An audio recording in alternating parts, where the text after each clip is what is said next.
Kementerian Koordinator Bidang Kemaritiman dan Investasi mempersembahkan Marves Podcast, Arungi Lebih Dalam. Halo tim Marves, balik lagi di Marves Podcast bersama saya Nelly, dan di episode kali ini kita akan membahas soal penataan ruang laut dan pesisir nih. Dan saat ini saya sudah berada bersama Pak Muhammad Rasman Manafi, salah satu asisten deputi di Marves. Beliau ini merupakan asisten deputi pengelolaan ruang laut dan pesisir. Nah, halo Pak Rasman. Halo Nel. Selamat siang. Selamat siang. Boleh diceritain dulu nggak nih Pak, pengelolaan ruang laut dan pesisir itu ngapain sih? Oh ya, oke baik, terima kasih. Assalamualaikum warahmatullahi wabarakatuh. Selamat siang. Salam apa ya kalau di? Salam sejahtera, Salam buat podcast Marves ya. Sukses selalu. Pengelolaan ruang laut dan pesisir itu merupakan sebenarnya kalau kita bicara regulasi yang besarnya di dalam Undang-Undang Kelautan atau di dalam kebijakan kelautan Indonesia yang merupakan perwujudan aturan dari pencapaian poros maritim dunia. Pengelolaan ruang laut pesisir itu adalah salah satu pilar dari 7 pilar kebijakan kelautan Indonesia. Jadi untuk mewujudkan poros maritim dunia yang menjadi visi besar Bapak Presiden, ada 7 pilarnya. Salah satu pilarnya itu adalah pengelolaan ruang laut dan perlindungan lingkungan laut. Nah, disitulah posisi pengelolaan ruang laut dan pesisir. Jadi regulasi seperti itu. Apa yang kita kelola? Mulai dari kita merencanakan ruang laut, kita memanfaatkannya, proses pemanfaatannya, sampai pada kita melindungi atau mengkonservasinya. Itu yang pengelolaan ruang laut dan pesisir yang. Nah, tapi di dalamnya tuh pemerintah tuh menangani isu dan kebijakan strategis apa sih Pak di dalamnya? Oh ya, isu dan kebijakan strategis di pengelolaan ruang laut dan pesisir itu saat ini kita paling tidak ada 4 atau 5 isu strategis yang kita kawal. Yang pertama itu kita menyelesaikan dokumen rencana ruang di laut. Ruang laut ini kita cukup luas. Kita harus rencanakan pemanfaatannya supaya tidak terjadi konflik pemanfaatan. Nah, bagaimana merencanakannya? Kita harus menyusun dokumen rencana. Dokumen rencana ruang di laut itu kita kenal sebagai rencana zonasi.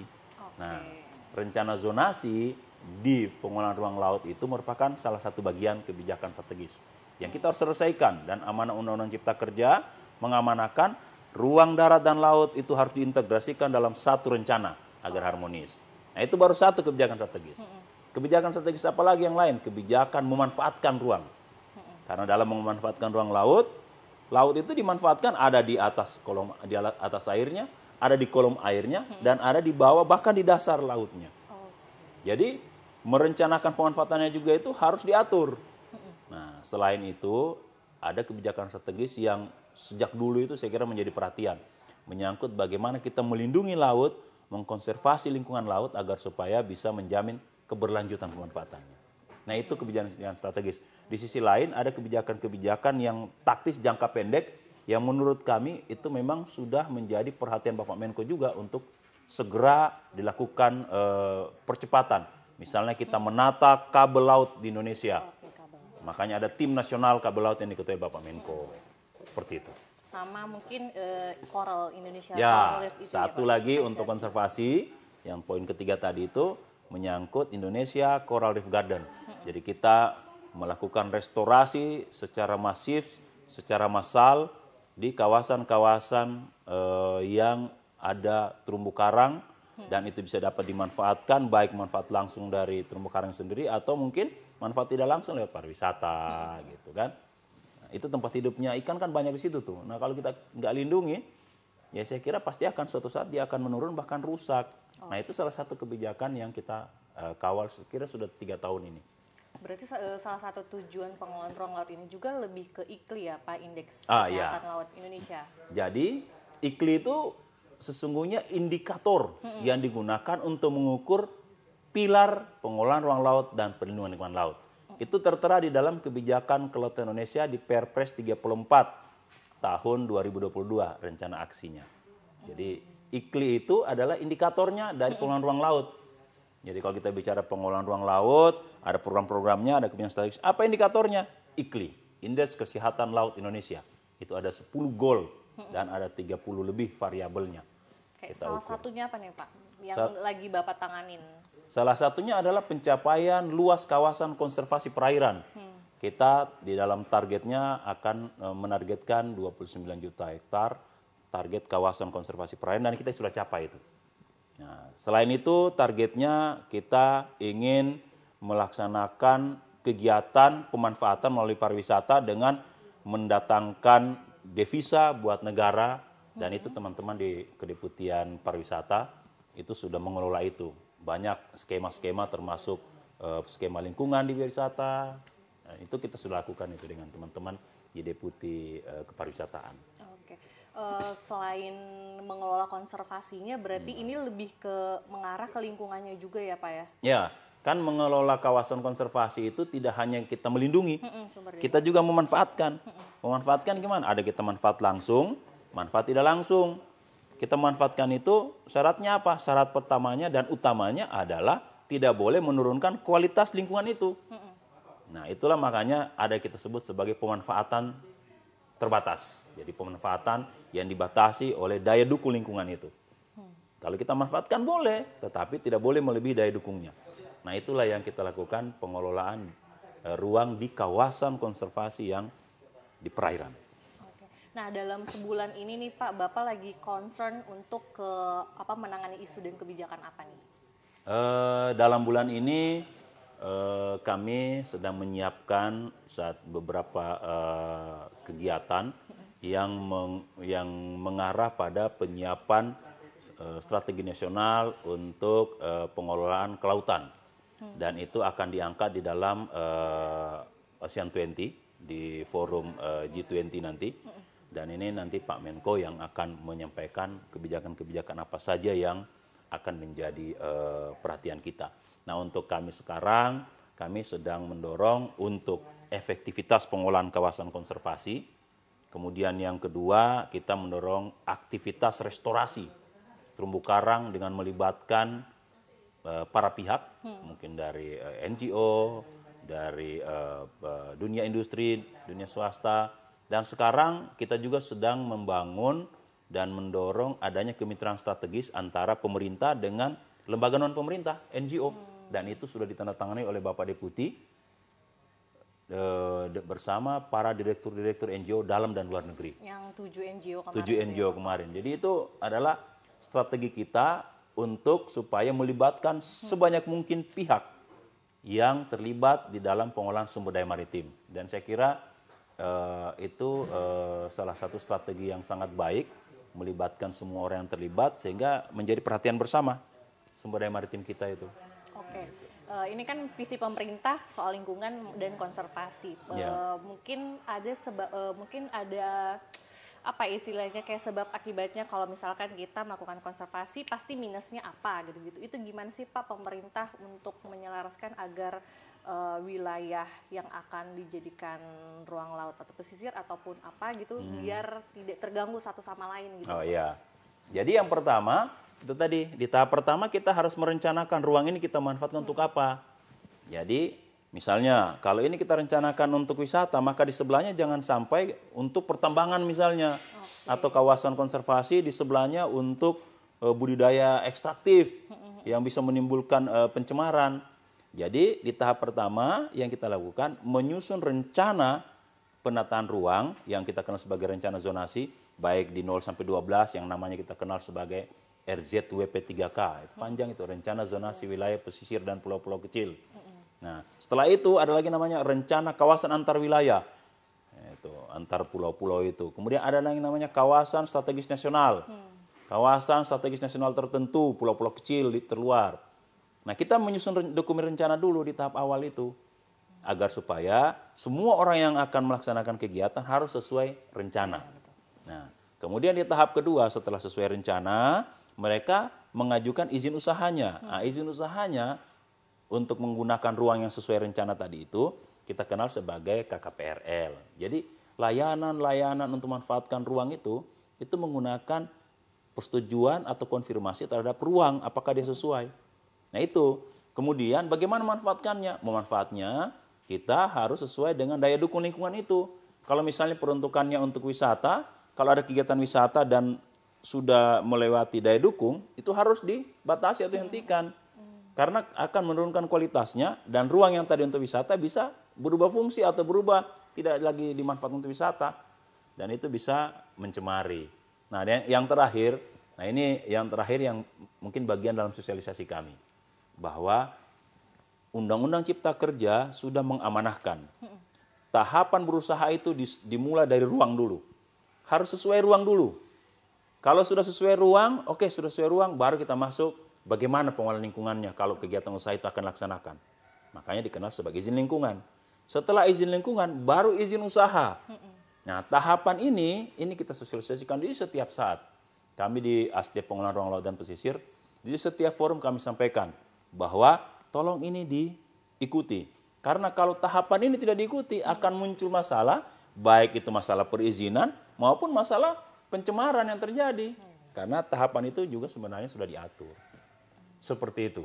Oke. Bagian dalam sosialisasi nih. Jadi banyak banget ya pengelolaan ruang lingkungan tuh, soal IKLI lah, soal ICRG lah, terus soal apa lagi tadi itu Pak? Ada juga yang dulu kita pernah ngurus juga CITES. Jadi iya. perdagangan ikan-ikan terancam punah itu diperdagangkan kan harus dikendalikan. Kalau kabel laut saya kira di dalam podcast atau apa dulu ya, kita pernah diskusi soal itu, dan kabel laut saya kira saat ini koridornya kita sudah tetapkan. Sekarang bagaimana orang yang ingin memanfaatkan itu, kita jamin dia memiliki kepastian hukum memanfaatkan koridor yang sudah kita tetapkan. Jangan dia keluar dari koridor. Ada juga saat itu harta karun kalau dulu orang sering sebut. BMKT. BMKT. Nah, itu barang muatan kapal tenggelam. Nah, itu juga sementara dengan Kementerian Kelautan kita sedang siapkan peraturan presidennya agar supaya pengangkatan, perlindungan, sampai pameran itu nanti diatur. Gitu. Tapi sekarang kalau BMKT gimana tuh Pak? Masih ada maksudnya kayak masih ada nggak sih prosesnya di lautnya gitu? Masih. Atau kayak ya udah kita hanya menjaga jarak barang-barang yang udah ada aja gitu? Jadi yang sekarang karena panitia nasionalnya itu sudah berakhir periodenya, sementara sekarang kita mengajukan untuk peraturan presiden untuk panitia nasional termasuk tata caranya, tata kelolanya. Maka yang sekarang kita lakukan adalah yang sudah diangkat itu kita dorong untuk dipilih untuk koleksi negara dulu. Kemudian nanti kalau sudah aturannya keluar baru kita masuk untuk pembagian, kemudian pengangkatan yang baru. Jadi untuk sekarang kita fokus yang sudah ada dulu. Yang sekarang yang masih di laut kita jaga dan kita lindungi. Makanya kita tetapkan sebagai kawasan konservasi maritim. Jadi itu kita tetapkan dalam rencana ruang itu. Terus pengelolaan ruang laut juga kayak ngurus pasir laut ya Pak ternyata? Oh iya. Itu gimana tuh ceritanya Pak? Nah, kalau pasir laut itu kan bagian salah satu sumber daya yang ada di pesisir dan laut. Kalau pasir yang dari darat itu kan biasanya karena erosi atau berasi kan. Nah, sementara yang dari laut itu pecahan karang yang dibawa ke pantai. Makanya pantai-pantai yang putih, bersih, itu biasanya dari pecahan karang yang dari pantai. Nah, pasir laut itu di dalam aturannya masih dikelola oleh Kementerian SDM. Artinya bahwa dia masuk dalam mineral tambang. Nah, kalau dia masuk tambang, artinya dia mengikuti aturan yang berlaku bagaimana melaksanakan penambangan. Tahapan pertamanya adalah apakah pasir ini sudah masuk di dalam wilayah usaha penambangan. Kemudian kalau memanfaatkan, orang yang memanfaatkan sudah punya izin belum? Nah, kalau dia punya izin, baru dilanjutkan untuk izin lingkungan sampai izin-izin lainnya. Nah, kita dengan KKP sekarang mendorong bukan terkait pemanfaatan pasirnya, tapi mendorong ekosistem yang sudah terkena pasir atau tertimbun pasir kan tentu pasti dia akan mengalami gangguan. Nah, bagaimana caranya ekosistem ini supaya bisa kita bersihkan. Nah, hasil pembersihan itu berupa pasir, itu yang sedang dibicarakan dengan Kementerian SDM untuk bagaimana kalau mau dimanfaatkan. Jadi ini yang sementara kita fasilitasi dua kementerian ini dan rencananya akan diatur lewat peraturan presiden. Gitu. Oke. Itu dia mungkin soal pengelolaan ruang laut dan pesisir. Emang banyak banget, nggak cukup cuma setengah jam karena banyak banget yang akan Marves tangani gitu ya Pak untuk tahun ini, fokus untuk ICRG, terus kabel laut, kemudian tata ruang, IKLI juga ya. Nah, kalau IKLI itu kita lakukan setiap tahun. Karena itu amanahnya kita harus melaksanakan pengukuran indeks kesehatan laut Indonesia tiap tahun. Dan ada kayak skornya gitu nggak sih Pak yang Ada. tiap tahun itu kan? Ada, dia 0 sampai 100 dan posisi Indonesia sekarang tahun lalu kita mencapai angka 75, tahun ini beberapa perbaikan-perbaikan dan pemanfaatan yang sudah mulai kita kawal, alhamdulillah sudah mulai meningkat 1 poin. Itu di angka 76. Mudah-mudahan dia jangan turun lah, paling tidak kita pertahankan kondisi lingkungan kita. Oke, terus sekarang harapannya pemerintah nih, yang visi dan misi apa nih pemerintah yang akan ditargetkan untuk tahun ini nih Pak, soal di bidang pengelolaan ruang laut dan pesisir. Jadi yang prioritas saat ini itu adalah kita menyelesaikan dokumen rencana ruang. Karena dokumen rencana ruang ini menjadi titik awal untuk proses selanjutnya. Tidak mungkin kegiatan pemanfaatan ruang kalau misalnya izin mau keluar itu kalau misalnya dokumen rencananya, karena dokumen rencana itu kalau belum selesai, dia tidak mungkin ada proses selanjutnya. Nah, sementara izin selanjutnya itu akan dikeluarkan kalau sesuai ruang. Nah, ini yang sekarang kita target, baik itu rencana ruang yang ada di kawasan antar wilayah maupun rencana ruang darat dan laut yang harus diintegrasikan. Dan saat ini alhamdulillah kita sudah bisa menyelesaikan, mengintegrasikan 2 provinsi, itu dalam 1 peraturan daerah, darat dan lautnya itu Sulawesi Selatan dan Papua Barat. Sementara untuk WP3K-nya itu sudah 28 provinsi dan masih ada 6 provinsi dalam proses. Dan alhamdulillah dengan tim agraria, ATR dan tata ruang, kita bekerja bersama-sama untuk mendorong percepatan penyelesaian dokumen rencana ruang ini. Karena dengan amanah Undang-Undang Cipta Kerja kan ATR itu yang menjadi lead di dalam pengintegrasian tata ruang. Oke, dan ini mencakup seluruh Indonesia ya Pak? Seluruh Indonesia. Jadi darat dan laut itu akan diintegrasikan. 0,12 mil dengan darat itu harus diintegrasikan dalam 1 peraturan. Kemudian nanti peraturan sendiri untuk yang kawasan antar wilayah, pulau-pulau kecil terluar, itu lewat peraturan presiden nanti. Oke, kalau gitu itu dia tim Marves, kita ngobrol-ngobrol soal pengelolaan ruang laut dan pesisir bersama Pak Asdep, Pak Muhammad Resman Manafi. Mungkin obrolan kita tadi bisa jadi insight dan pengetahuan tambahan nih untuk tim Marves untuk mengetahui sebenarnya Marves nih ngerjain apa sih, salah satunya ya untuk mengelola ruang laut dan pesisir. Dan di dalam bidang ini tuh ternyata banyak banget, mencakup koral, terus mencakup kabel laut, mencakup indeks kesehatan laut, dan masih banyak lagi ya Pak. Banyak. Gitu. Terima kasih Pak Rasman. Terima kasih Mbak sudah Nelly. meluangkan waktunya untuk ngobrol-ngobrol di Marves Podcast.